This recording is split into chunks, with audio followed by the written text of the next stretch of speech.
Salut et bienvenue à Passionnez-moi. Je suis votre animatrice Céline Boulris. Aujourd'hui, nous allons rencontrer Yves Drouin, un homme fort et passionné du conditionnement physique.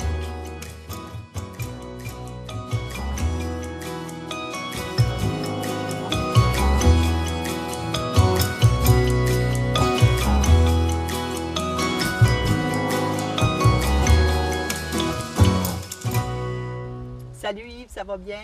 Oui, ça va bien, merci. Et toi? Oui, ça va bien. Merci beaucoup pour nous avoir accueillis ici aujourd'hui. Ça fait plaisir. Toi, tu es un passionné de conditionnement physique, de Oui. force. Oui, madame. Où est-ce que ça vient, ça, cette passion-là? Ça vient de très jeune âge. Je me rappelle chez moi, j'admirais beaucoup la grosseur et la force de mon père et mon oncle. Et puis, même très jeune, j'arrivais de l'école puis je disais tout de suite, « Ah, viens, on va faire du tir au poignet. » J'essayais donc de le gagner. Impossible. Sa main était tellement grosse. Son petit doigt est la grosseur de mon gros doigt. Alors, tu peux t'imaginer qu'est-ce que j'essayais de tenir, là. Mais on a eu beaucoup de plaisir à faire ça. Puis après ça, est-ce que c'est là que tu as décidé, moi, je pense que j'aimerais ça, tu sais, devenir plus fort, revenir... Oui, absolument. Puis une chose que j'ai été bien chanceux avec, chez moi, on avait toujours de la bonne nutrition. Tu sais, on avait toujours une viande, des légumes, et puis des patates ou du riz. En tout cas, c'était vraiment un repas équilibré, juste pour être en santé, de toute façon. Et puis avec les années, là, c'est ça, j'ai été chanceux. À un moment donné, j'ai voulu commencer à faire du tir au poignet professionnel. Alors, j'ai été chanceux. Il y a un gars qui est venu à mon école. Il demeurait à Orléans. Ils ont déménagé dans l'Ouest à cause de sa carrière. Puis après ça, il est revenu à Orléans. Alors, il est reparti en eux. Puis il est venu voir un de nos professeurs d'éducation physique. Puis lui expliquait qu'il voulait commencer un team, une équipe de tireurs de poignet. Alors, le professeur est venu me chercher dans l'école pour m'introduire à ce gars-là qui s'appelle Richard Blanchard, un grand ami à moi maintenant depuis ce temps-là. Et puis, oui, on a fait beaucoup de compétitions avec... donc, maintenant, j'ai des titres régional, provincial, international. Revenons au secondaire. Au secondaire, lorsque cette personne-là est venue voir ton professeur, est-ce que tu avais déjà commencé un entraînement physique? Parce que tu étais jeune dans ce temps-là. Oui, bien, qu'est-ce qui est arrivé à un moment donné? Là, il faut que tu te mettes dans la tête que mon père, il vient de sur une terre pas trop loin d'ici, juste au coin d'ailleurs.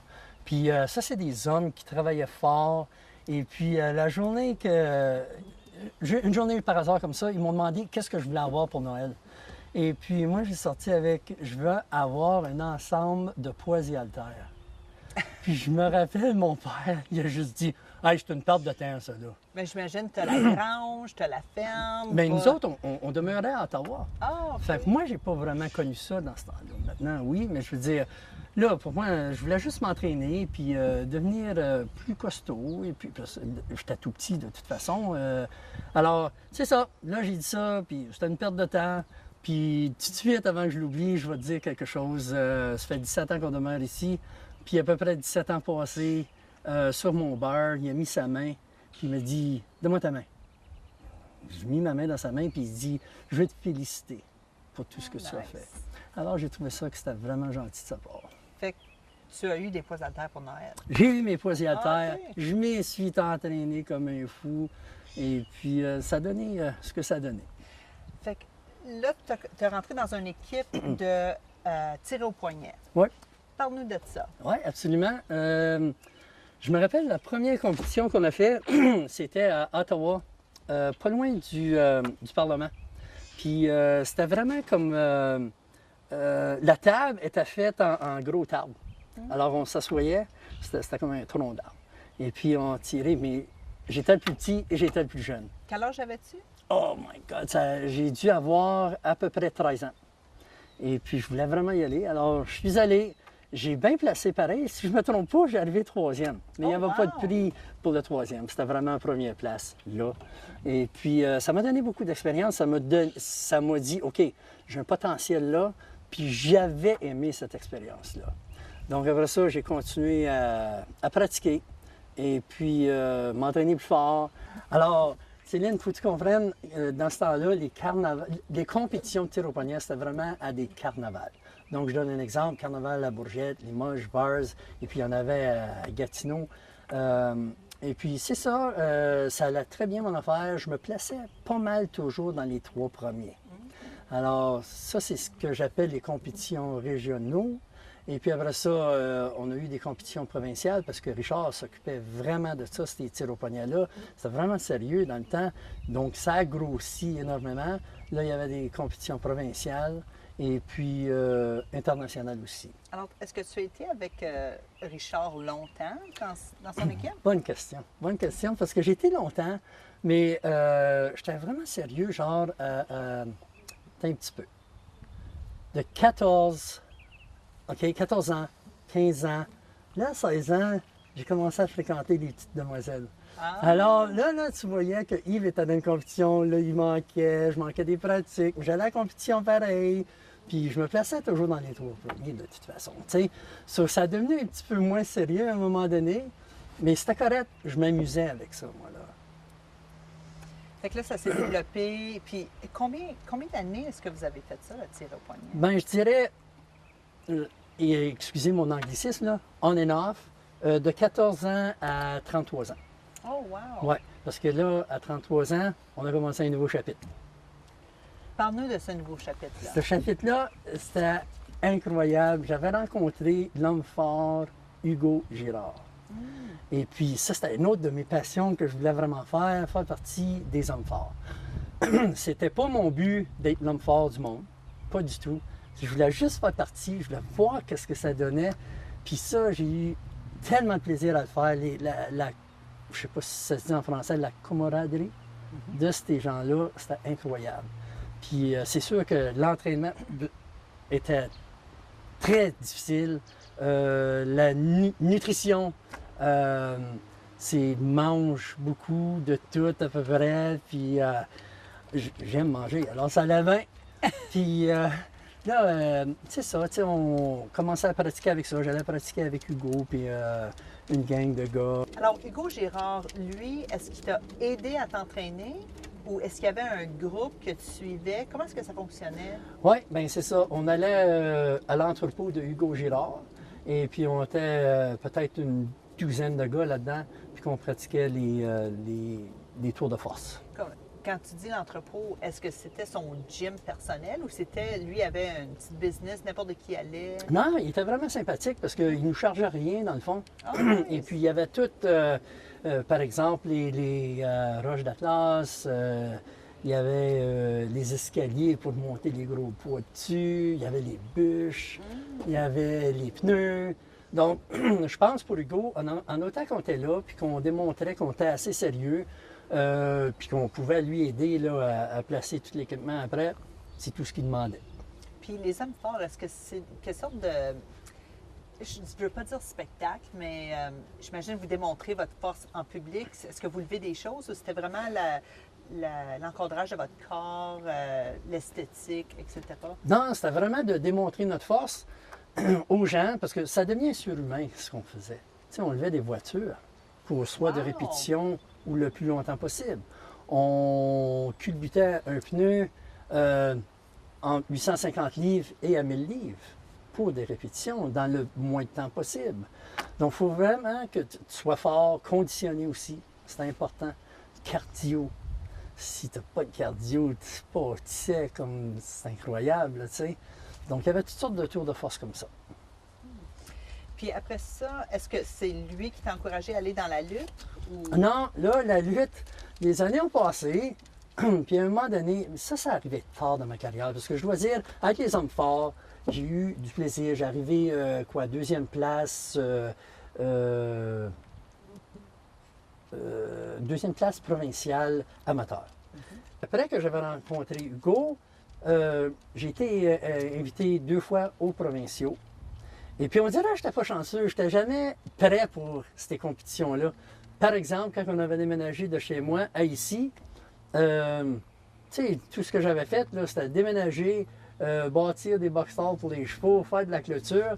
Je reçois un téléphone de Hugo. « Hey, le gros, es-tu prête à compétitionner? Puis j'étais comme, Hugo, je suis même pas prêt, j'ai rien fait, je ne m'ai pas entraîné, j'ai déménagé. Pas grave, il était. Fait Pour que, le fun. ben, moi, je me disais, regarde, ça va être une belle expérience. Mais 2 fois comme ça, fait que là, à un moment donné, de toute façon, j'ai réalisé que ces gars-là sont vraiment forts. Oui, j'ai une bonne force, mais ils sont surhumains, là. So, ce que j'ai commencé à faire, on s'est mis 3 gars, puis on faisait des petits shows à des foires. Donc, on se faisait payer pour démontrer notre force, mais c'était vraiment pour avoir le public avec nous, faire participer les enfants sur le stage avec nous autres. Ça, on a eu un fun noir. On a fait ça pour un bon 10 ans. C'est quoi ça incluait, ce petit show-là? Euh, Tirer des voitures? Ou... Par exemple, on avait un culturiste, Alain Bergeron, qui embarquait sur le stage et puis il faisait des pauses avec de la musique. Après ça, il invitait les enfants à venir faire des pauses avec lui. Ça, c'est pour démontrer ton corps. Oui, c'est ça. Montrer ton physique, ta symétrie. Après ça, on avait Richard Blanchard qui était vraiment fort des mains et des avant-bras. Donc, lui, son tour de force, c'était de déchirer des bottins téléphoniques, lever une batterie de voiture juste par le poteau avec 2 toits. Puis, il était rendu tellement fort qu'il avait fait une boîte en bois, puis on ajoutait du poids dedans. Wow! Puis, il faisait ça. Il y a des doigts musclés. Ah, oui, il était très, très fort des doigts puis des mains. Après ça, ben moi, mes tours de force, c'était lever la voiture, culbuter un pneu de 850 livres, lever une bûche, soit pour répétition, tout dépendait comment je me sentais cette journée-là, ou le plus pesant que je pouvais aller. Donc, il y a plein de tours de force comme ça qu'on faisait, mais on impliquait beaucoup le public, les spectateurs avec nous. Wow! Alors, là, vous faisiez des petits shows, tout ça, ça a duré une dizaine d'années. Ouais.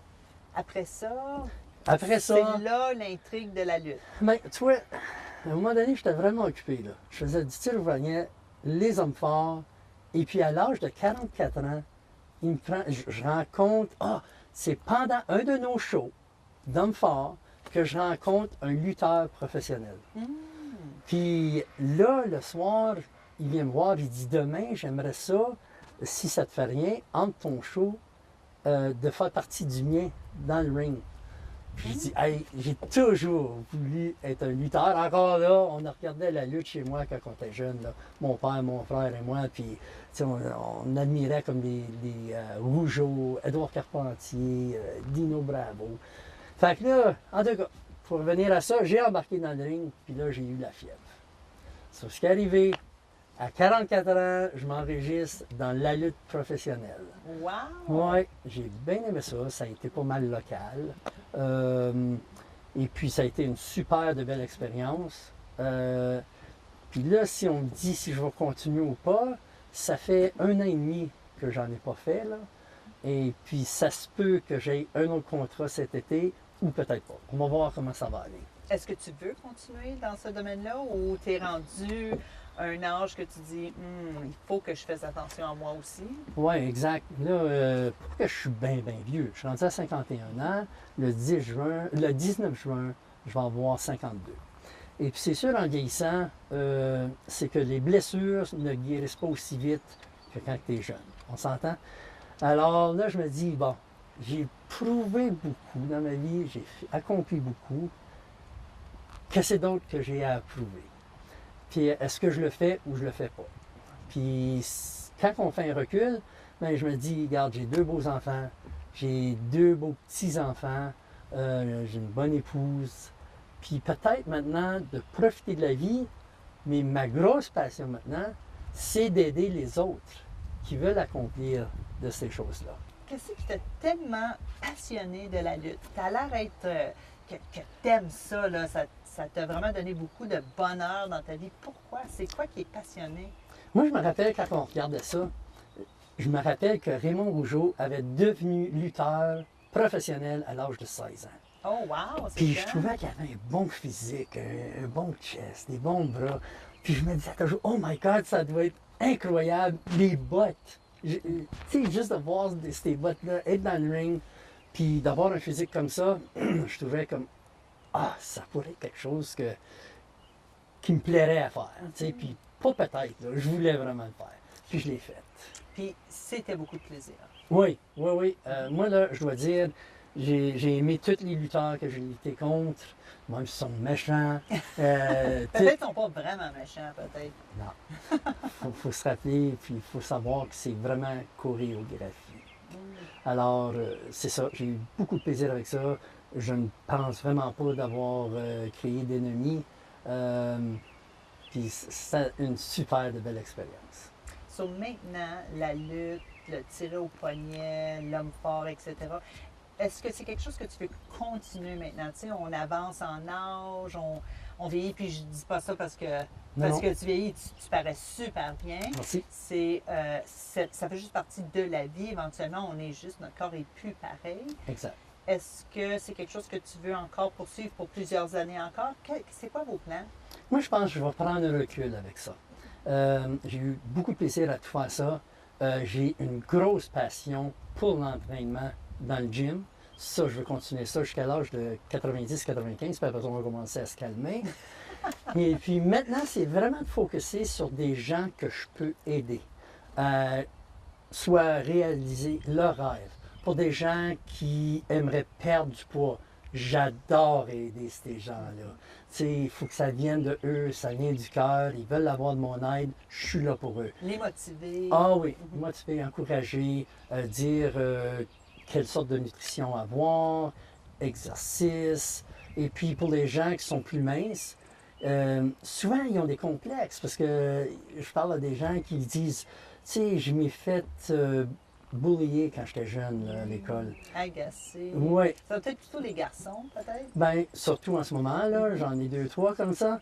Et puis, là, ils veulent mettre du muscle. Pas pour devenir méchant, rien de ça, mais ça donne une confiance en soi-même. Un estime de soi. Oui. Oui. Oh, good. Est-ce qu'il y a des gens aussi que tu voudrais travailler avec pour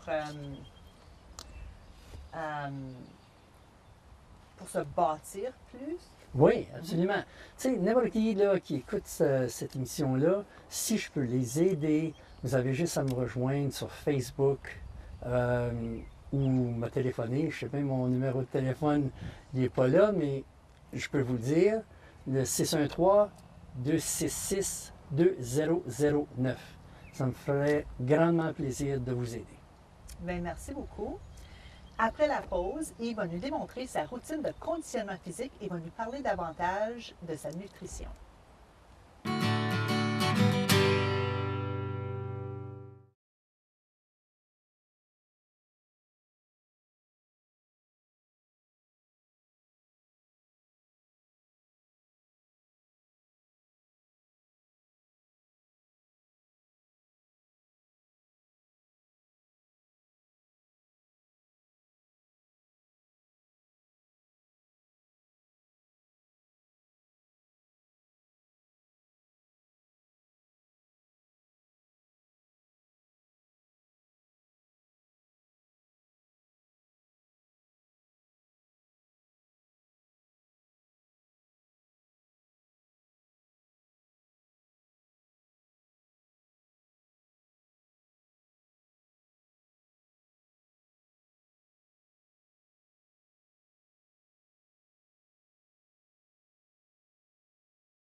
Alors ça, c'est le fameux bench press.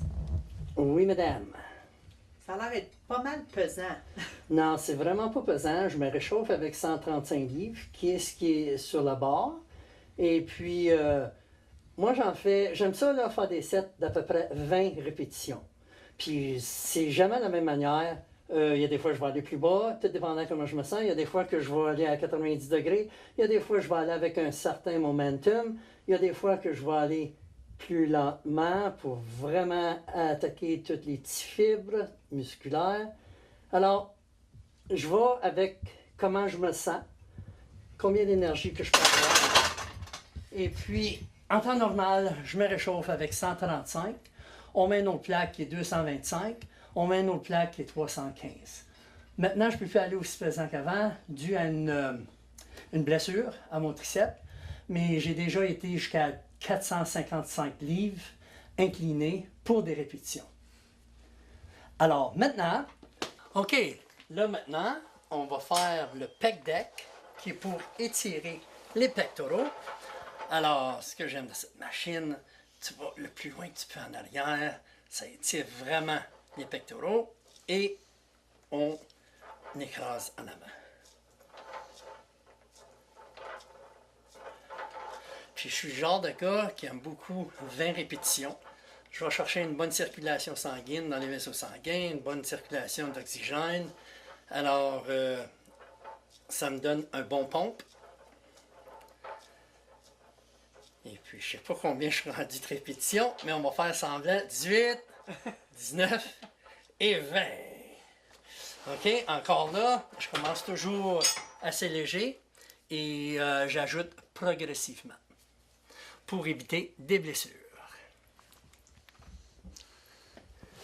Prochain exercice.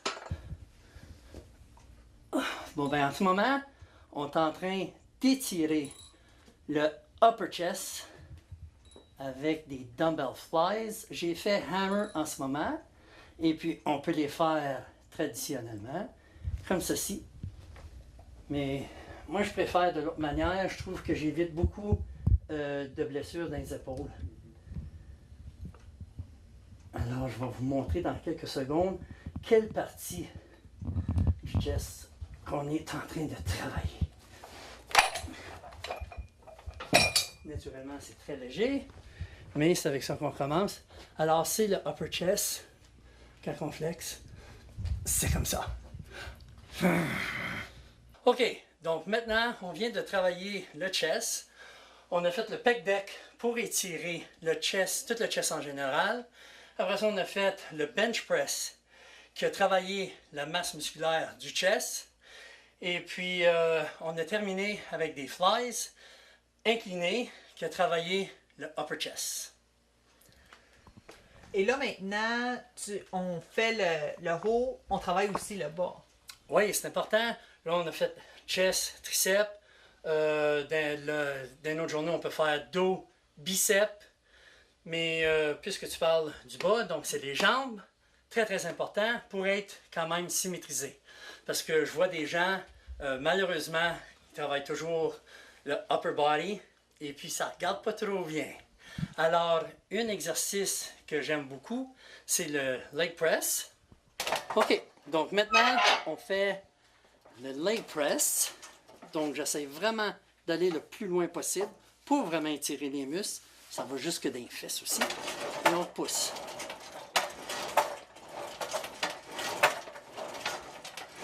Et ça, c'est juste pour le haut de tes jambes? Tout dépendant de l'inclinaison du banc, puis la position des pieds, ça peut travailler plus les quads ou ça peut travailler plus les hamstrings. Donc, en général, si on met les pieds, les talons bien hauts et larges, on va travailler beaucoup le hamstring et à l'intérieur. Et voilà, tu vois comment je peux m'étirer tout ça? Et puis, si je veux travailler les quads, moi en général, j'aime ça aller très proche pour travailler le dehors. Et c'est quelque chose comme ça. Et pour travailler les jambes, est-ce qu'on utilise une différente diète, de la nutrition différente?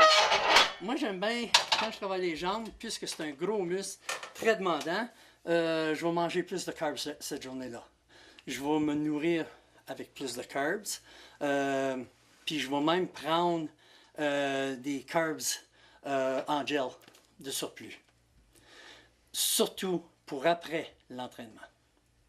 C'est des carbs qui transportent la protéine dans nos muscles. Pour avoir un corps comme que toi t'as, Yves, tu dois manger beaucoup, pas juste faire de l'exercice, mais manger beaucoup. Qu'est-ce qu'on doit faire ou est-ce que la nutrition, c'est vraiment si important que ça? Oui, nutrition, ça se contredit un peu, là, 70-80% qui est la nutrition et puis 20 à 30% c'est l'entraînement. Wow, je pensais pas que c'était si oui, gros écart comme ça. Très, très important. On va avoir de l'énergie, on veut mettre de la masse musculaire. Alors, En fin de compte, si les gens peuvent se rappeler que juste pour la maintenance de vos muscles, ça prend 1 gramme de protéines par livre. Si on veut ajouter du muscle, de la masse musculaire, on doit aller de 1,5 à 2 de protéines par livre. Alors, si moi, je suis une personne qui ne fait pas beaucoup d'exercices, mais je veux perdre du poids, est-ce que j'aurais des programmes nutritifs différents que quelqu'un qui veut mettre du poids ou faire des muscles? Oui, absolument. Une des premières choses qu'on ferait, c'est probablement descendre les carbs. OK? Donc, on nourrirait de protéines. Naturellement, si tu t'entraînes, ça va aider avec ça. Il faut toujours se rappeler, les calories rentrent, mais les calories doivent sortir aussi. Alors oui, tu aurais une nutrition différente. Tu mangerais peut-être 3-4 repas par jour, petite portion. Je donne un exemple. Moi, je suis une personne avec la protéine, je vais mettre à peu près 7 onces de viande avec 6 onces de carbs et puis des greens autant qu'on veut, là. Alors, toi, si tu t'entraînes, je dirais 3 onces de viande. Donc, quand on parle de viande, ça peut être, excusez mon anglicisme, extra lean ground beef, ça peut être du poulet, du poisson, des œufs. C'est là qu'on va aller chercher notre protéine. Et oui, il y a de la protéine en poudre. Faites certain d'avoir de la bonne protéine parce que quand on commence à vraiment alimenter notre corps bien avec de la bonne nourriture, des bons produits, on voit de très bons changements. Puis pour se bâtir, combien de repas par jour on doit prendre? Mais moi, je dis toujours, là, aussitôt que tu t'entraînes puis tu me dis « je veux venir gros », on parle d'au moins 5 repas par jour. Puis peut-être 6. Si la personne ne grossit pas, c'est 6. Si ça ne grossit pas, c'est 7. Des gros repas? Non. Encore là, ça va être en petites portions, mais par exemple, tout dépendant du poids. Alors, si on a quelqu'un qui est peut-être 200 livres, je dirais d'avoir à peu près 40 à 50 grammes de protéines par repas. On garde en tête qu'on a 5 ou 6 ou 7 repas. À la fin de la journée, ça s'additionne. Okay? Puis c'est sûr qu'il faut avoir des carbs. C'est des carbs qui vont transporter cette protéine-là aux muscles. So, dites-nous, quand que tu vas en compétition ou tu travailles, qu'est-ce que ton lunch a de l'air? Ouf! Bon ben, moi je mange 1, 2, 3, 4, 5 repas par jour. Alors, quand je commence le matin, c'est pas normal là, ce que je fais. La première chose le matin, je prends un meal replacement qui est très très bien balancé. Donc, de la protéine, des minéraux dedans, des vitamines. Après ça, là j'arrive à l'ouvrage. À 8 heures, ça va être 7 onces de extra lean ground beef avec 6 onces de riz et puis des fèves. 2 heures après, je vais avoir du poulet avec du gruau. Je sais que ça sonne pas bien, mais c'est super bon. Après ça, pour dîner, ça va être extra lean ground turkey, de la dinde, avec 6 onces de riz encore. Là, après ça, je m'en vais m'entraîner. Donc, avant l'entraînement, souvent, je vais prendre à peu près 20 grammes de protéines. Pas juste avant, je dirais 1h30 avant. Et puis, c'est sûr que là, on prend des suppléments avant l'entraînement. Donc, un pre-workout bien équilibré, naturel. Puis après ça, pendant l'entraînement, des électrolytes avec des acides aminés. Quand je termine mon entraînement, ça va être des acides aminés, encore une fois, et puis une bonne protéine. Arrive à la maison, et puis là, je remange un autre repas. Puis qui va consister peut-être d'un steak avec une patate au four, ou souvent le soir, j'aime terminer avec un repas un petit peu plus léger, qui se digère mieux. Donc ça va être du poisson. Ça peut être du tilapia, ça peut être du saumon, encore une fois avec du riz. Et puis avant de me coucher, je vais prendre une protéine sans carbs dedans. Comme vous avez pu constater, il n'est jamais trop tard pour poursuivre nos rêves. Je suis Céline Boulris et on se revoit à la prochaine émission de Passion et moi.